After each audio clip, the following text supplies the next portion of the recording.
guys? John here, 1984 Barbecue. Welcome back. I know it's been a minute since I've made a video, but with life and everything else going on, I had to do what I gotta do. Anyways, today, guys, we're going to be doing a pressure cooker pot roast. Okay, but we're not using pot roast meat. Okay, I'm going to be using some beef tenderloin meat that I had left over in my freezer.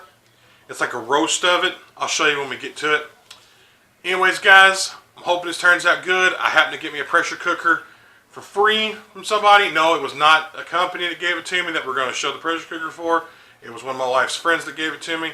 Anyways, I also want to show you too, if you caught my live stream on Saturday, then this is the shirt that she made me. See, Barbecue Pitmaster here.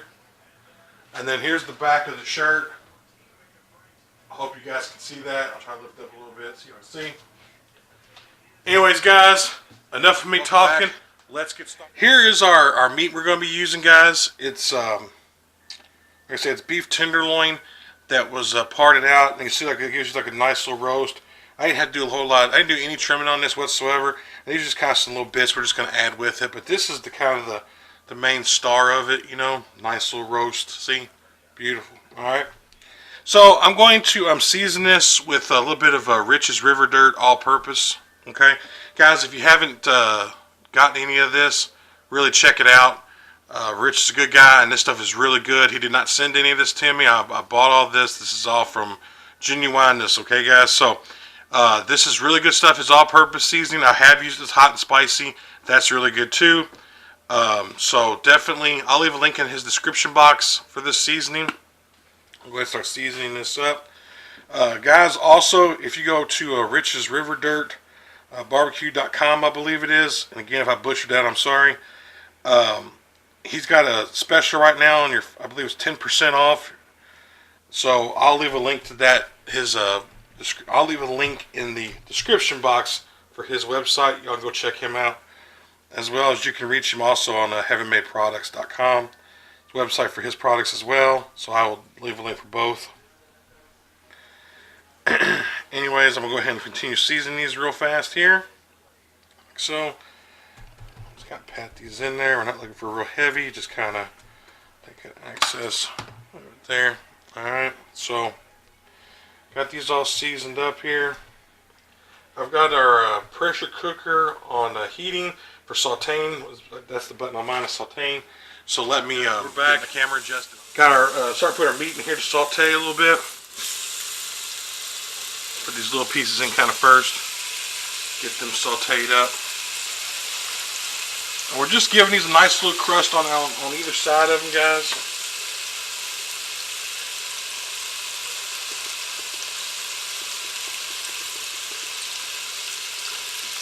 Hear that good sizzle? Get this grab off here.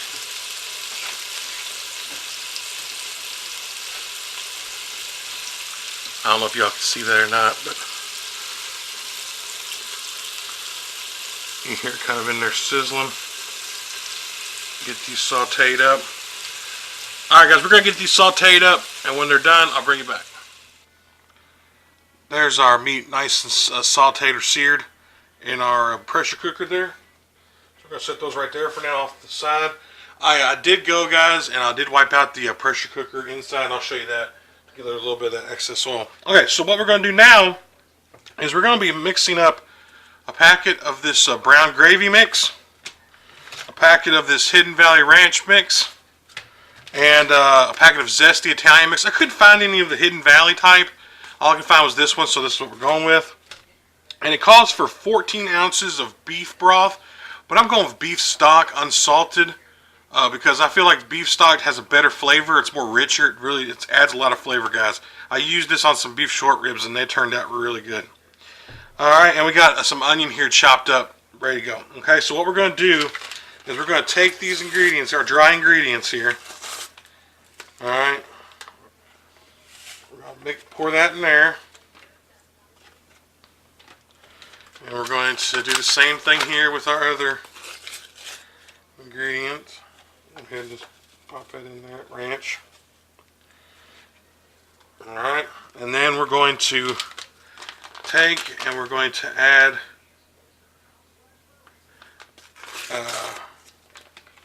our gravy mix here. Alright. And we're just going to kind of whisk this around, guys, kind of get it incorporated.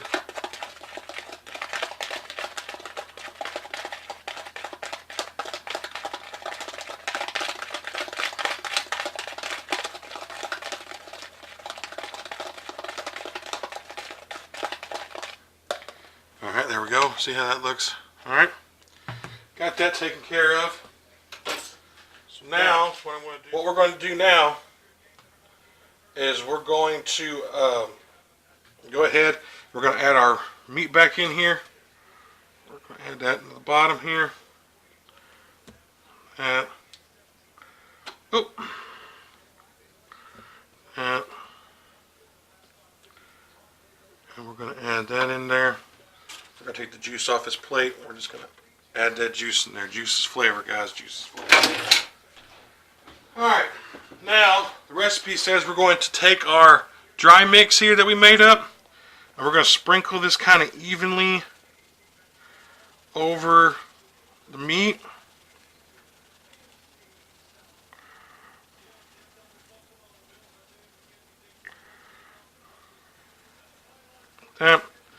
This calls for about 3 pounds, guys. I probably have maybe 2 pounds here, so I'm not going to use all this ingredients, okay?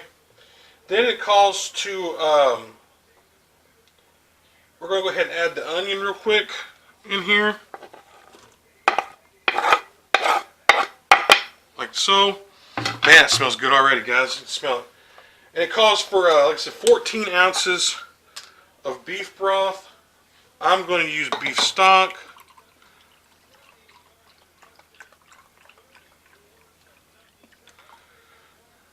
We're just going to pour that in there like so.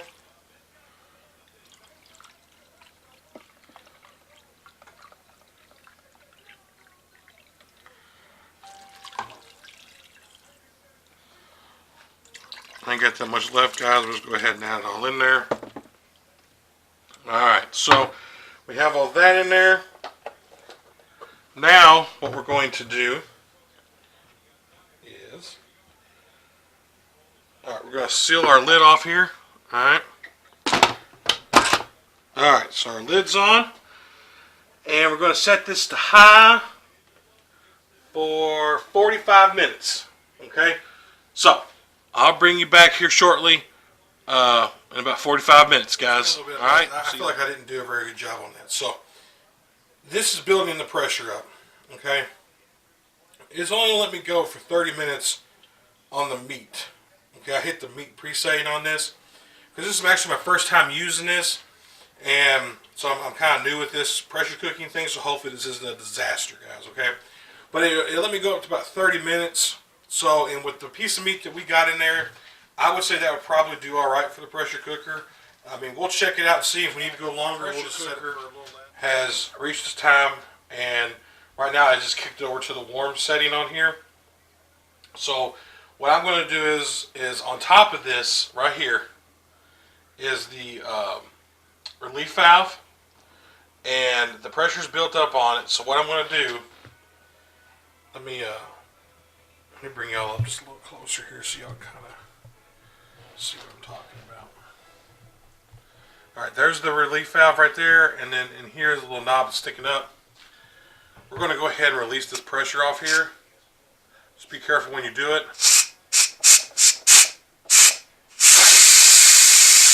Alright, and it's releasing that pressure.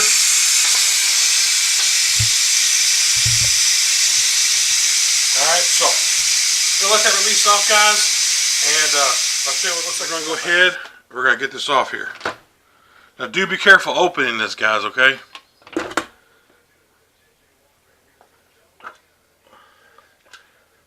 Set this over here on my stove.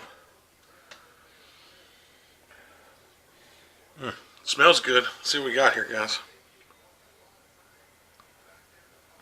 205.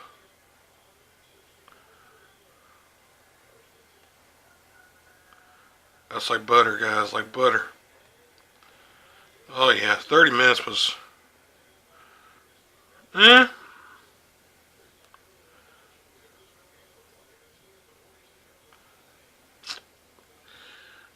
honestly, I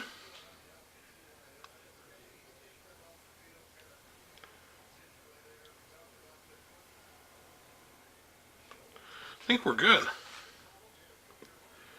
That one's good and done. That bigger piece, though, may need a little bit longer. I'll tell you what, guys. I'm going to give this another 5 minutes or so, just for that bigger piece.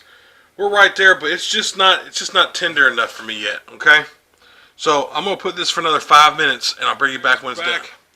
This went for another 12 minutes, and it was perfect. That worked. So right about 42, 43 minutes, somewhere right in there.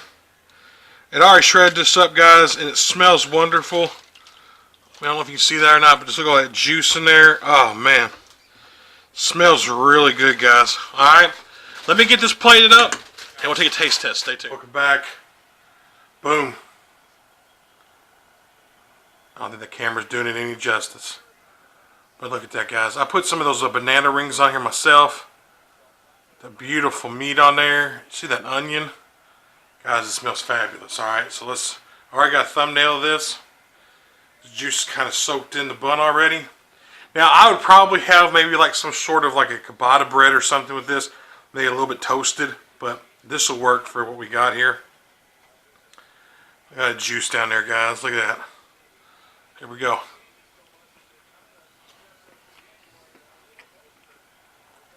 Mmm.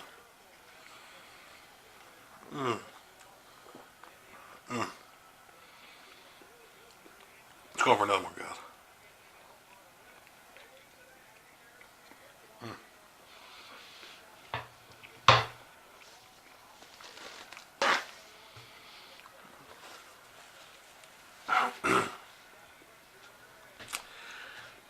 Wow. Okay. That was good. The meat was tender, obviously, because I used the tenderloin. It wasn't your normal chuck roast or pot roast, as you could say. I used some leftover beef tenderloin that I had for like a beef tenderloin roast. And, man, that was fabulous, you guys, okay? That second time I cooked it for another 12 minutes.